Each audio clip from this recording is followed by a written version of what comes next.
Bienvenue, chers auditeurs et auditrices, sur ce nouveau numéro des podcasts M-Talk by Croficorec, saison 2. Les M-Talk by Croficorec, c'est un moment privilégié d'échange et d'éclairage sur notre écosystème Aix-Marseille-Provence et qui s'articule autour d'un thème central, mais surtout autour de l'illustration par un grand invité que je vais laisser citer par notre partenaire Croficorec en la personne de Mathieu Capionneau, qui lèvera aussi le voile sur le thème central de ce podcast. Bonjour Franck et bonjour à tous, merci de votre fidélité et de vos soutiens sur l'ensemble des réseaux sociaux, Instagram, Facebook, LinkedIn et tous les autres. Aujourd'hui nous recevons effectivement pour ces M-Talk Bernard Benayoun et nous allons aborder à travers le prisme de l'entité Bamboo for Life toutes les problématiques liées à la Green Tech et des levées de fonds. Alors Bernard, bonjour, donc le directeur général de Bamboo for Life. Est-ce que vous pouvez nous raconter votre parcours et pourquoi vous en êtes aujourd'hui à la tête de cette super entreprise ? Eh bien bonjour, merci pour votre accueil. En effet, donc je dirige cette société depuis quelques années maintenant et en fait la société Bamboo for Life est née d'une première expérimentation ou d'un besoin en fait de changer un petit peu les techniques d'assainissement. Nous venons du monde de la phytorémédiation. La phytorémédiation, c'est l'ensemble des technologies qui utilisent des plantes pour faire de l'assainissement. Ce sont des technologies qui existent depuis pas mal d'années, depuis les années 70 dans le nord de l'Europe ou aux États-Unis, mais avec du saule, peuplier, eucalyptus. Et voilà. Et notre objectif, ça a été de faire naître une nouvelle technologie beaucoup plus efficace, beaucoup plus adaptée et qui allait répondre à toutes les attentes du nouveau millénaire, en fait, en termes de solutions fondées sur la nature. Et donc, pour en arriver à la création de cette entreprise, qu'est-ce que vous avez fait avant ? Eh bien, avant, il y a un très très long parcours. En fait, le parcours du bambou assainissement, qui est la technologie que l'on développe, a débuté en 2002 avec les premiers concours avec la région Agriculture et Innovation, après avec les concours de l'ANVAR à l'époque, et ensuite avec le développement de toutes les phases expérimentales, les phases de validation avec l'Agence de l'eau et les phases de recherche, de développement. Il y a énormément d'argent qui a été injecté dedans, 3 millions d'euros, pour faire plusieurs thèses de doctorat, des publications scientifiques et d'avancer en fait sur la recevabilité scientifique d'une nouvelle technologie d'assainissement et qui finalement par la suite est devenue un petit peu plus qu'une technologie d'assainissement parce qu'on développe 4 grandes fonctionnalités à cette technologie qui à l'origine en effet était faite que pour faire du traitement d'eau usée. Bien, merci Bernard, merci Mathieu. Le cadre est posé, donc nous sommes bien dans l'activité des Green Tech et nous allons aussi aborder un thème sur la levée de fonds, puisqu'il y a un vrai sujet sur la levée de fonds. Mais avant de rentrer dans le sujet, eh bien, on va vous proposer la séquence très entreprenant. Bernard, Mathieu et moi, on va vous poser une série de questions, très exactement, et on va vous demander d'y répondre du tac au tac. La première, je vous la pose, elle est très simple. Que représente pour vous le chiffre 13 ? Le chiffre 13, je l'ai même intégré à mon adresse email, donc c'est une identité pour moi, le chiffre 13, même si je ne suis pas originaire de la région. Je me suis approprié cette région au plus profond de mon cœur et maintenant je compte bien y mourir un jour. Et c'est une région qui est très attachante, qui est pleine de ressources, pleine de soutien également de part de plein d'organismes. Et c'est un endroit où il fait bon vivre et c'est un bon départ également pour l'export, parce que c'est un endroit qui est ouvert vers l'extérieur, contrairement à pas mal de régions françaises. Ici, c'est une région qui est très cosmopolite et qui est ouverte vers le développement à l'export, et ça fait partie également de nos objectifs. Donc voilà, je pense que c'est vraiment l'endroit idéal pour se développer. Merci Bernard. Donc du tac au tac, on débute. Penser ou agir ? Agir, c'est immédiat. Impact environnemental ou sociétal ? On n'a pas le droit de dire les deux. Alors mon capitaine, je vais dire impact environnemental. Bousculer les codes ou approfondir l'existant ? Bousculer les codes, c'est inévitable dans l'innovation, on est obligé de foncer. Digital ou écologie ? Écologie, mais écologie avec une ouverture certainement future sur le digital. Innovation ou créativité ? Il faut faire preuve de créativité, d'énormément de créativité pour bousculer les codes et arriver dans l'innovation. C'est inévitable, on ne peut pas faire l'un sans l'autre. Green Tech ou Clean Tech ? C'est Clean Tech. Parce que beaucoup plus logique. On voit bien le fil rouge. On va continuer, Bernard. Donc, votre citation inspirante. La citation inspirante, c'est tomber 7 fois et se relever 8 fois. Voilà, et je pense qu'il faut se servir de ses échecs, mais il ne faut pas hésiter à repartir et toujours dans la même direction quand on est sûr d'avoir le bon cap, et c'est notre cas. Un livre qui vous a marqué? C'est le livre bien connu de Paulo Coelho, et, parce que c'est l'histoire d'une vie, donc c'est un axe, toujours savoir d'où on vient et essayer de voir où on va. Un adjectif vous qualifiant. Peut-être que ce qui me qualifierait le plus, c'est cette obstination à essayer d'avancer, même si c'est compliqué, même si c'est fou, même si c'est difficile. Eh bien, ne pas lâcher le morceau et avancer. Votre métier en un mot? Changer le monde, c'est un petit peu ambitieux, mais ça fait partie de nos objectifs. Votre entreprise en une valeur? C'est la planète, c'est la planète. Et sur la planète, il y a tout. Il y a le vivant, et il y a l'homme dedans, il y a l'humain. Donc on fait très attention à l'environnement, mais dans l'environnement, au cœur de l'environnement, il y a l'humain qu'il ne faut surtout pas oublier, et peut-être même mettre en avant pour qu'il soit en accord complet avec la nature, quoi. Et donc protéger la nature, c'est protéger l'humain. Et la dernière question, votre modèle, si tant est que vous en avez un, quel serait votre modèle? S'il y a une personne que j'admire, ce serait Nelson Mandela. Nelson Mandela, quel beau modèle. Eh bien voilà, la séquence très entrepreneur est terminée. Maintenant, nous allons rentrer dans le vif du sujet. Et je vais commencer par questionner Mathieu. Oui, Mathieu, les dirigeants d'entreprises en général et de green tech ou clean tech, comme Bernard vient de nous le dire en particulier, ont quand même un sujet, c'est celui de la levée de fonds. Donc, en tant qu'expert comptable qui accompagne ces entrepreneurs, quel est le bon timing pour faire une levée de fonds dès lors qu'on agit pour l'environnement, pour l'impact environnemental, comme l'a souligné Bernard? Quels seraient tes conseils? Effectivement, l'objectif d'une levée de fonds, il faut bien distinguer dans la levée de fonds aujourd'hui les différentes étapes de vie d'une entreprise. Parce qu'on parle d'une levée de fonds quand on est en antécréation, quand on est en amorçage ou quand on est en développement, voire aller jusqu'à une levée de fonds avec une introduction en bourse. Donc il y a des cycles de vie d'entreprise et il faut bien prendre en compte cette notion de cycle de vie avant de pouvoir dire j'organise une levée de fonds, parce que c'est un peu la tarte à la crème où on va mettre un peu tout et n'importe quoi dedans. Alors dans la levée de fonds, effectivement, il y a des processus qui sont plus ou moins rapides. Quand on est en antécréation ou en création, il faut savoir aujourd'hui bénéficier de tous les artifices qui existent par les parties à la fois publiques mais également privées. Quand j'entends public, j'entends notamment les structures d'innovation, les structures d'initiative, comme Initiative Marseille Métropole ou le PACI sur notre territoire, qui sont des formidables accélérateurs et des compléments pour la création des premiers fonds propres, qui sont les éléments essentiels après qui participent à la levée de fonds. On a évidemment, après, toutes les approches qui peuvent être faites soit en love money, soit avec les business angels, qui sont aussi là pour prendre des risques avec vous. Mais il faut bien choisir son business angel de façon à ce que ce soit un partenaire qui ne doit pas prendre la place du dirigeant, ne l'oublions jamais. Ils le prennent rarement, cette place-là. Mais en revanche, il faut trouver le bon partenaire pour qu'il vous fasse passer un cap. Et ensuite, on a les stratégies de levée de fonds, à la fois avec des levées de fonds, des partenaires qui sont des fonds d'investissement, soit financement public, soit financement privé, des banques, des business angels qui peuvent aller sur une série A et qui peuvent continuer d'avancer, voire après des partenaires industriels. Alors, c'est des stratégies qui mettent du temps. On ne se dit pas, tiens, je suis au mois de juin, j'ai envie de faire une levée de fonds pour le mois de juillet. Ça, c'est des opérations qui aujourd'hui n'existent pas, ou très peu.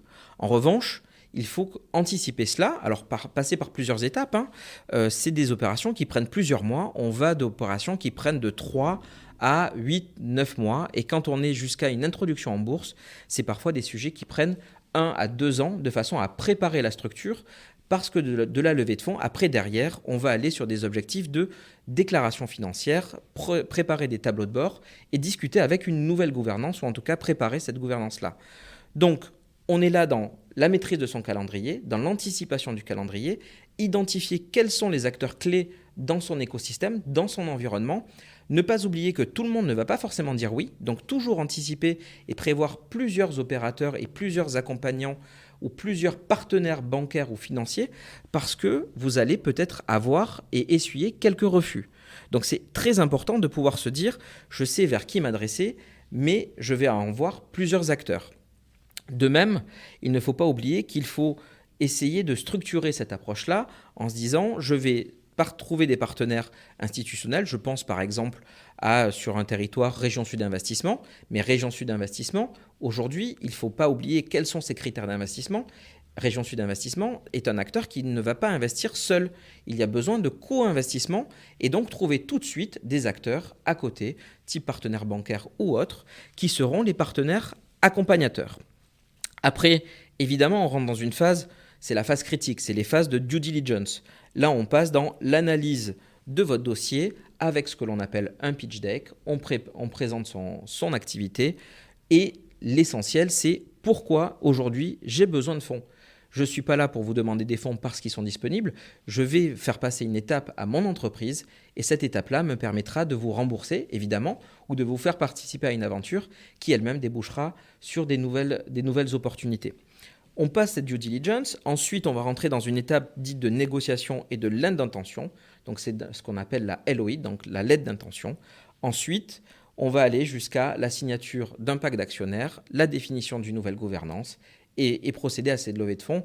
Sans oublier, on a eu précédemment dans un précédent podcast les opérations de type BSA qui sont aujourd'hui des opérations qui sont très courues et qui permettent aussi d'incentiver beaucoup les salariés qui ont envie de participer à un projet dès la création ou dès l'innovation afin de pouvoir leur dire, écoutez, aujourd'hui, on n'a pas forcément la capacité à pouvoir vous payer votre réel et votre juste salaire. En revanche, dès qu'on passera une étape, vous allez être incentivé sur votre côté actionnariat salarié. Après cela, il y a évidemment toute une partie juridique, l'Assemblée générale extraordinaire, le dépôt du certificat dépositaire, éventuellement des commissaires aux apports ou des commissaires à la fusion qui interviendront pour valider ou certifier une opération. Et ensuite, il faudra évidemment procéder à toute la partie déclarative auprès du greffe. Merci Mathieu. Alors, on vient de sentir que c'est un processus quand même complexe qui s'inscrit dans la durée. Il y a beaucoup d'opérateurs, il y a beaucoup d'acteurs qui peuvent interagir sur ces processus de levée de fonds. Je me tourne vers vous, Bernard. La première question qui me vient à l'esprit, c'est par rapport à votre société. Alors, quels sont les véritables enjeux d'une société alors, j'avais noté Green Tech, alors je vais corriger, donc Clean Tech. Quels sont les enjeux et ensuite, comment vous les reliez à une problématique, une logique de levée de fonds ? Pour moi, les enjeux principaux sont le timing de développement. On a besoin d'arriver sur le marché à un certain moment. Avant l'heure, c'est pas l'heure. Après l'heure, c'est plus l'heure. Et pour ça, on a besoin de fonds extérieurs qui soient injectés dans la société pour pouvoir se développer à la bonne taille au bon moment. Et là, c'est essentiel. Par exemple, chez Bamboo for Life, on est déjà en phase de commercialisation. On a déjà une 50aine de stations d'épuration en France et à travers le monde.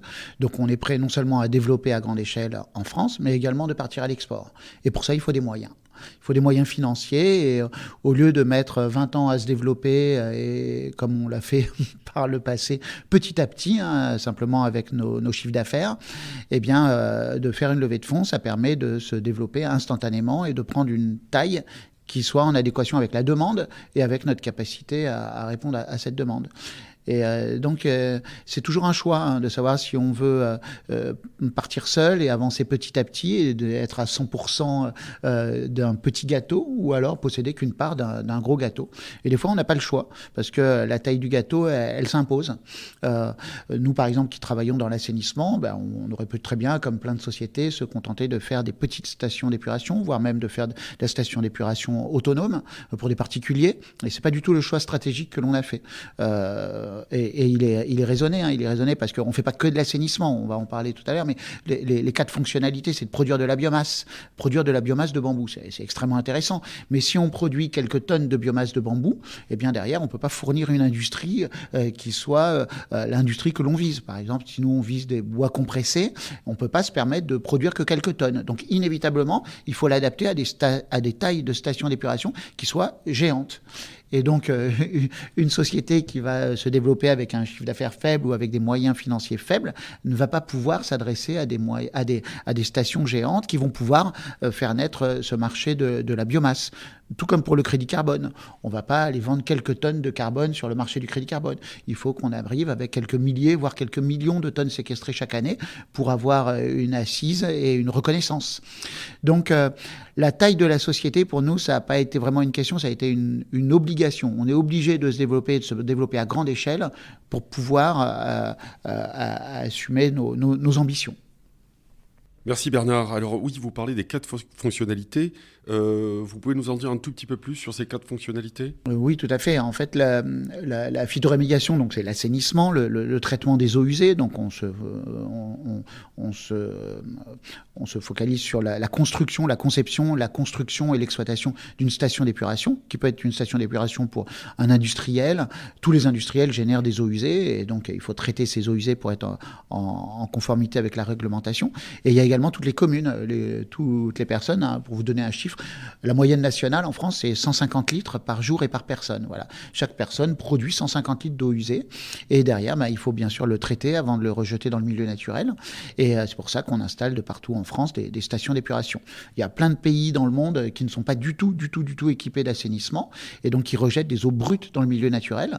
Donc ensuite, quand on voit le fond de la rivière ici en France, ou alors quand on se penche au Vieux-Port à Marseille et puis qu'on voit le fond, même si on voit une canette au fond, on voit le fond parce que l'eau est transparente et limpide, ce qui n'est pas du tout le cas dans les pays qui n'ont pas d'assainissement. Donc cette fonction d'assainissement, elle est très importante. Et derrière, inévitablement, comme on travaille avec du verre, avec des bambous géants, eh bien, on génère des quantités de biomasse de bambou qui sont extrêmement importantes et extrêmement intéressante. La matière première bambou est une matière première à très forte valeur ajoutée. On en fait des tonnes de choses. Les Chinois le font depuis des milliers d'années. Eh bien, en France et partout dans le monde, on commence à avoir cette filière de valorisation bambou qui est extrêmement intéressante. Maintenant, on ne peut pas se contenter d'importer de la matière première d'Asie pour pouvoir la transformer ou importer constamment des objets. On voit bien cette crise mondiale. Elle est liée également à l'excès de transfert de matière à travers le monde. Mais on essaye de travailler sur du circuit court, sur de la circularité. Eh bien, demain, de valoriser les bambous ici en région PACA ou partout dans les endroits où on implante nos stations, ça devient créateur d'emplois, créateur de valeur, créateur de richesse. Donc, produire de la biomasse de bambou en local pour la transformer en local, c'est quelque chose de très important. La troisième fonctionnalité, c'est la séquestration de carbone. Donc là, c'est un marché mondial, c'est intéressant. Et la valeur de la tonne de carbone est variable suivant ce que l'on fait ou la manière dans laquelle on la séquestre ou la manière dans laquelle on va éviter de l'émettre.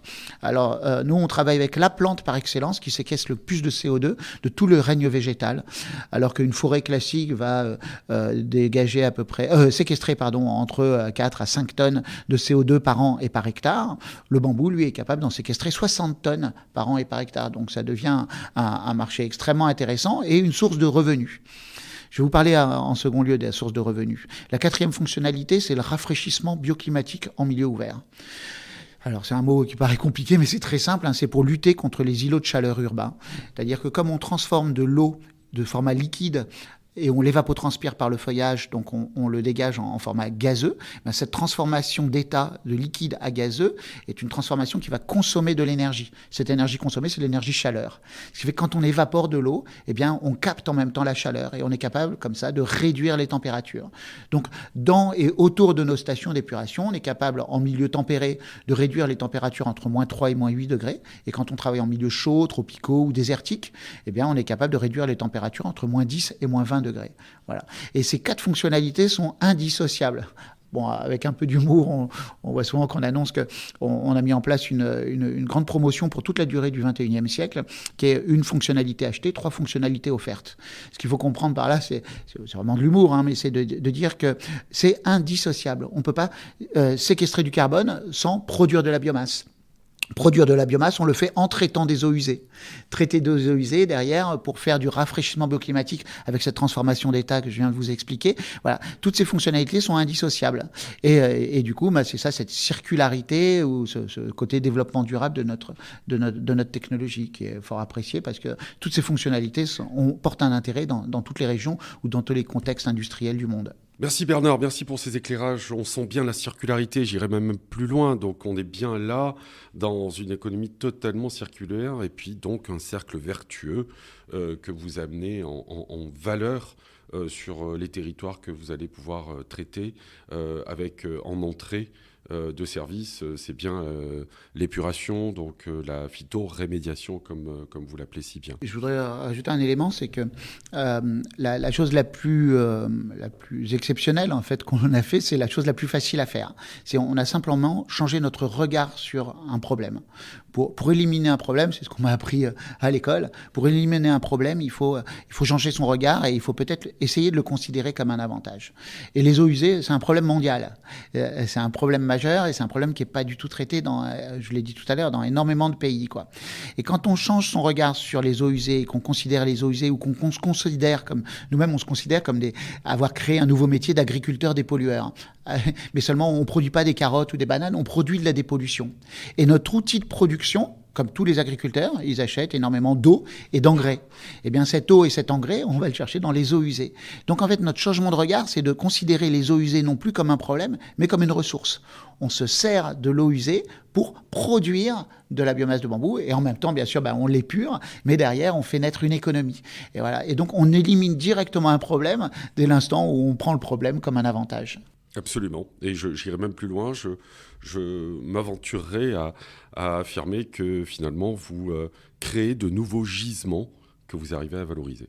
Exactement, exactement. Bernard, du coup, une dernière question. Vous énonciez qu'avec les eaux usées, vous avez la capacité de faire tourner vos centrales biomasse. Est-ce que vous pourriez nous donner quelques chiffres par rapport aux 50 unités qui sont déjà développées, par exemple le nombre de litres d'eau qui aurait été traitée ou la quantité de biomasse que vous avez produite par vos 50 unités? Le nombre de litres d'eau, c'est complexe à vous répondre, mais ce que je peux vous dire, c'est qu'un équivalent habitant produit 150 litres d'eau usée par jour. Et c'est complètement différent dans les unités industrielles. Une unité industrielle dans laquelle il peut y avoir 50 employés va pouvoir générer l'équivalent de 10 000, 20 000, 50 000 ou 100 000 équivalents habitants. En termes d'eau usée, on parle d'équivalent habitant. Donc, ce qu'il y a, c'est que notre métier, c'est de savoir dimensionner en fait la station d'épuration, de savoir qu'est-ce qu'il y a dans l'eau usée, quelle est sa concentration, quelle est la quantité d'eau et quel est le milieu dans lequel on va implanter notre station d'épuration. Et en fonction de plein de paramètres météorologiques ou en termes de géologique également et en termes d'évapotranspiration et en termes de capacité d'extraction par la plante, on est capable de dimensionner en fait la station d'épuration. Et donc ces 150 litres d'eau, quand c'est dans la fonctionnalité d'eau usée domestique, elles vont être épurées sur à peu près 5 mètres carrés. Donc on pourrait dire 5 mètres carrés par équivalent habitant. Mais on a développé également une autre technologie qui est une technologie dite intensive qui nous permet de réduire encore plus les espaces et de passer par 1 mètre carré par équivalent habitant avec des matériaux de carrière, avec un filtre intensif. Et c'est cette adaptation en fait au milieu industriel ou au milieu eau usée domestique qui nous a demandé en fait énormément de recherche, tous ces programmes en question que l'on a fait de R&D et ces millions d'euros dépensés pour pouvoir s'adapter et savoir dimensionner. Ensuite, au niveau de la production de la biomasse, eh bien, ça va être également en fonction de l'endroit où on installe la station. Quand on va installer une station en milieu chaud ou tropical, eh bien, on va avoir une production de biomasse qui va pouvoir être entre 80 et 120 tonnes de matière sèche par an et par hectare, ce qui est colossal par rapport à une forêt classique. Je rappelle qu'une bambousée, c'est pas une forêt, ça reste une prairie. Donc, une prairie qui fait 10 à 25 mètres de hauteur, mais ça reste une prairie. Le bambou est une herbe, c'est un graminé, mais il a un aspect, une fois qu'il est mûr, d'un bois avec toute cette valorisation. Et quand on va travailler en milieu tempéré, en France ou en Europe, on va être aux alentours d'une production de 100 tonnes par hectare et par an. Et ce qui est également extrêmement intéressant par rapport à des forêts. Il faut savoir qu'on va récolter les bambous chaque année.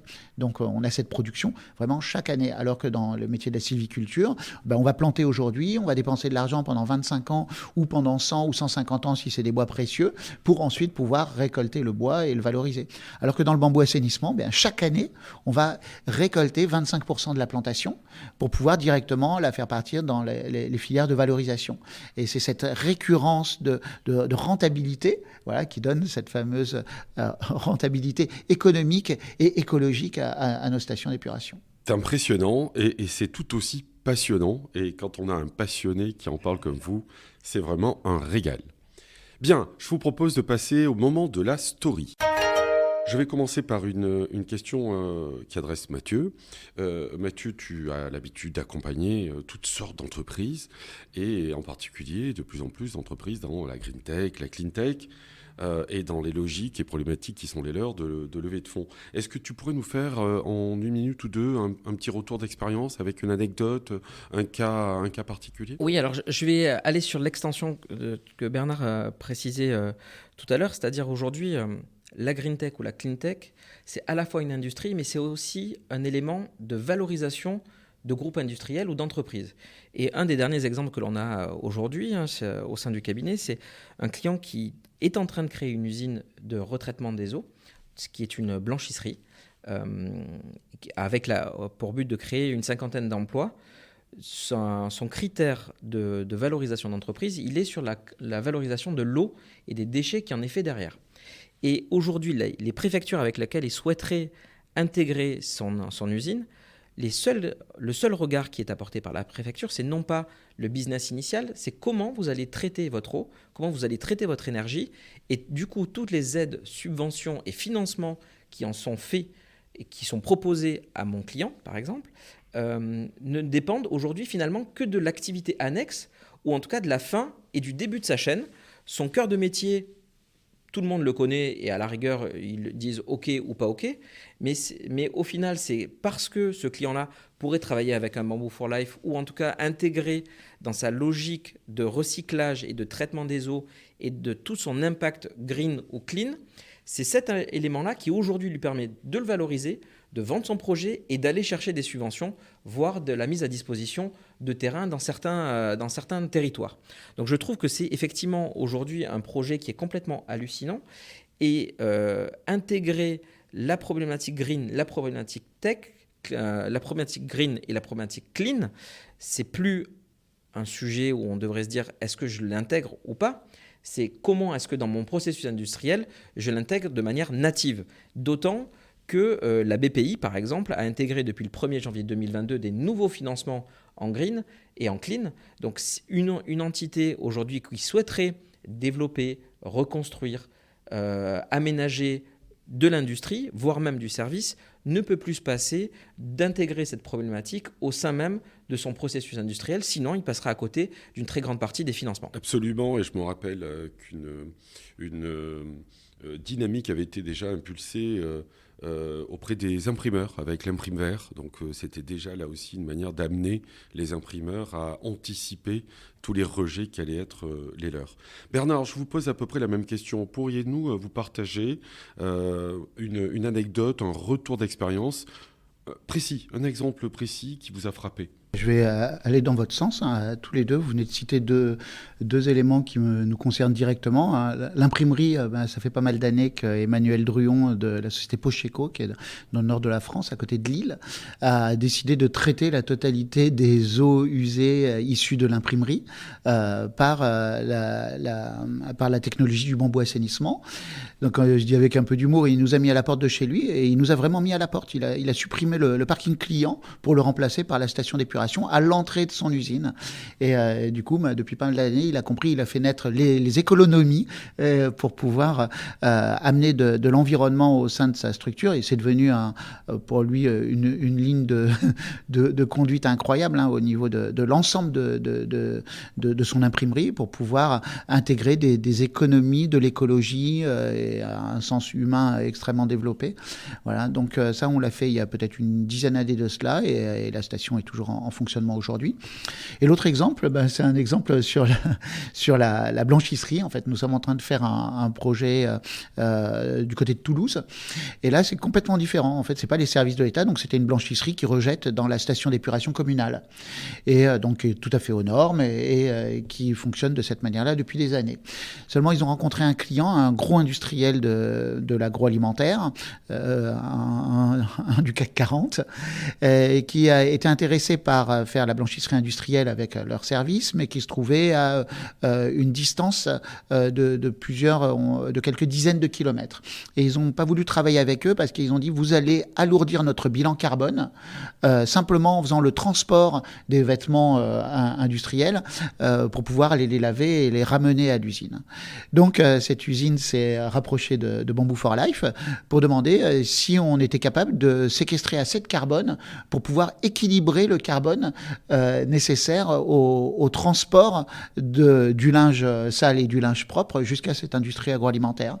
Et donc, en fait, on a fait notre dimensionnement et 50% de notre séquestration de carbone va être allouée à ce nouveau marché qu'ils vont pouvoir signer grâce à la séquestration du carbone liée au traitement de leurs eaux usées. Donc, voilà, ils n'avaient pas un problème d'assainissement, mais ils avaient un problème d'équilibre carbone et ils ont réussi à trouver cette solution à travers le traitement des eaux usées. Donc maintenant, les eaux usées n'iront plus dans la station communale où ils étaient traités, mais avec certaines problématiques de micropolluants, de métaux lourds ou de certains éléments.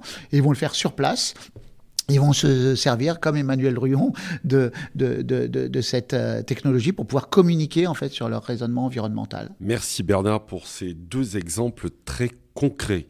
Voilà, la story est terminée. On est presque au terme de ce numéro des podcasts mTalk by Croficorec.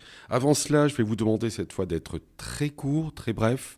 En 1 minute, je vous demande à l'un et à l'autre, et je commence par toi, Mathieu, que devraient retenir les auditeurs et les auditrices de ce podcast. Merci Bernard, merci Franck. En 1 minute, je retiens 2 éléments aujourd'hui de nos échanges. La première, c'est le timing. Le temps est roi dans une stratégie de levée de fonds, mais dans toute stratégie aujourd'hui d'entreprise, le temps est roi, avec l'argent évidemment, mais le temps est roi et il faut penser le temps comme un ami et non pas comme un ennemi. Le deuxième élément, c'est ce que vous disiez Bernard à la toute fin. J'ai beaucoup aimé votre terme d'économie. C'est désormais essentiel de penser dans sa stratégie aux nouvelles économies que l'on va pouvoir faire, quitte à devoir investir aujourd'hui pour créer des économies demain. Et il y a forcément des retours sur investissement court terme, mais ne pas oublier la stratégie à long terme avec des financements qui seront du coup adaptés. Bernard, c'est à vous. En 1 minute, que devraient retenir, selon vous, les auditeurs et auditrices ? Bien, je pense qu'il faut retenir que l'environnement et l'écologie, c'est pas une contrainte, c'est une chance. Et c'est une chance au niveau de l'emploi, au niveau du développement, mais également au niveau économique. C'est-à-dire que demain, vous vous rendez bien compte qu'on peut avoir une rentabilité financière à une station d'épuration, ce qui n'est pas du tout le cas aujourd'hui. Les stations classiques ne font que coûter de l'argent. Elles coûtent de l'argent à la construction et elles coûtent de l'argent à l'exploitation. Et c'est pas un peu d'argent. Ce sont des millions et des millions et des millions d'euros qui sont dépensés chaque année dans l'assainissement. Alors que on peut avoir cette notion de assainissement rentable avec tous les secteurs de rentabilité humains, environnementaux et financiers. Et donc voilà, d'un seul coup, on élimine cette charge en la considérant comme une chance au développement. Merci beaucoup Bernard, merci beaucoup Mathieu de vous être prêté au jeu de ce podcast. Il nous reste quelques secondes, donc Mathieu, je pense que tu veux aussi dire un mot à Bernard, qui va conclure avec 30 à 60 secondes. C'est le mot de la fin. Il vous appartient, Bernard. Et avant cela, Mathieu. Bien, à nouveau, merci Bernard pour cet échange hyper constructif et très intéressant pour nous donner des nouvelles perspectives. Évidemment, merci à Franck, à Rojo et à toute son équipe de l'accélérateur M pour nous héberger pour l'enregistrement de ces podcasts. Merci à vous, chers auditeurs, de nous écouter. Bernard, vous avez le dernier mot, 30 secondes. Eh bien, moi, je vais m'adresser aux éditeurs pour leur dire qu'ils peuvent chacun jouer un rôle également dans le développement de notre société, dans le développement de notre technologie. Nous sommes constamment à la recherche de partenaires et de pollueurs qui pourraient devenir derrière des dépollueurs et des acteurs. Souvent, on parle des pollueurs-payeurs et nous, on a développé ce nouveau concept de pollueur-acteur. Quand on est acteur de sa dépollution, bien, on prend part aux choses et puis finalement, c'est beaucoup plus intéressant que de faire un chèque. Faire une action, c'est important et je pense qu'il faut mettre l'accent sur l'action. Bravo, très belle conclusion. Et bien voilà, ce nouveau numéro est terminé. Je vous rappelle que vous pouvez retrouver nos podcasts sur l'ensemble de vos plateformes préférées. Je ne vais pas toutes les citer. Spotify, bien sûr, Google Podcast, Apple Podcast. Il y en a tant. On est sur toutes les plateformes. Vous retrouvez nos podcasts M-Talk by Croficorec tous les deuxièmes lundis de chaque mois à 13h13. 13h13, je répète. J'en profite pour remercier effectivement toutes les équipes. Alors je vais commencer par les équipes de Croficorec. Bien sûr Lisa Martins et Laure Marceroux, sans qui on n'aurait pas pu préparer ce numéro. Et enfin, bien sûr, à mes équipes, en la personne de Thomas Texera aux manettes. Et je n'oublie pas, cette fois je n'oublie pas de remercier Pierre Rama qui, depuis le Canada, évidemment, va nous monter ce podcast pour qu'il soit audible par vous, les auditeurs et les auditrices. On vous dit à très bientôt.